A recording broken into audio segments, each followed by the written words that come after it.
Guys! Evening snack గురించి ఆకలేస్తుంది అని వెతుకుతుంటారా ఇంటిలో? సో, అయితే ఇదొచ్చేసి ఈజీ రెసిపీ, పప్పు చెక్కల రెసిపీ. సో, ఇది మీరు కూడా ఇంట్లో ట్రై చేసుకోవచ్చు. చాలా ఈజీ ఇంగ్రీడియెంట్స్‌తో అండ్ వచ్చేసి రైస్ పౌడర్, తర్వాత ఇందులో కొంచెం మేము ఉడికించిన శనగపప్పు కూడా వేసాం. అండ్ మీరు మెంతాకు కూర వేసుకోవచ్చు. కరివేపాకు, తర్వాత వాము, సాల్ట్, చిల్లీ పౌడర్ కూడా వేసుకోవచ్చు. మేము వేయలేదు, అది స్కిప్ చేసేసాం. అండ్ చిల్లీ పేస్ట్ వేసుకున్నా కూడా మీకు చాలా టేస్ట్ వస్తది ఇందులో.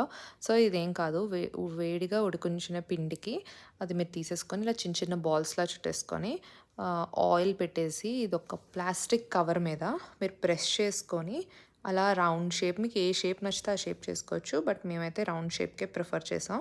సో, ఇలా ప్లాస్టిక్ కవర్ మీద ఆయిల్ కొద్దిగా పెట్టేసి మీరు గ్లాస్‌తో అయినా ప్రెస్ చేసుకోవచ్చు. ఆర్ ఏదైనా ఫ్లాట్ బౌల్‌తో అయినా మీరు ప్రెస్ చేత్తో కూడా చేసుకోవచ్చు. బట్ చేత్తో ఎంతవరకని అలా చేస్తారు. సో, మీ చేతులు నొప్పొస్తాయి. So, best is glass surface bottom నుంచి చేసుకోవచ్చు.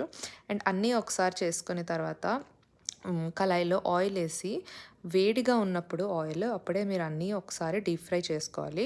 సో, ఇదేంటంటే చాలా లైట్ వెయిట్ స్నాక్. మీరు ఎప్పుడైనా ఇది కన్జ్యూమ్ చేయొచ్చు, తినొచ్చు మీకు ఇష్టం వచ్చినప్పుడు. అండ్ మెయిన్లీ ఇది ఇండియన్ హౌసెస్‌లో అయితే టీ, కాఫీతోనే తింటారు మోస్ట్‌లీ. సో, మీరిది ఇంటికెళ్ళి మీరు మీ కిచెన్‌లో ట్రై చేసుకోండి గైస్. చాలా ఈజీ రెసిపీ. పెద్ద కష్టమైన పనేం కాదు.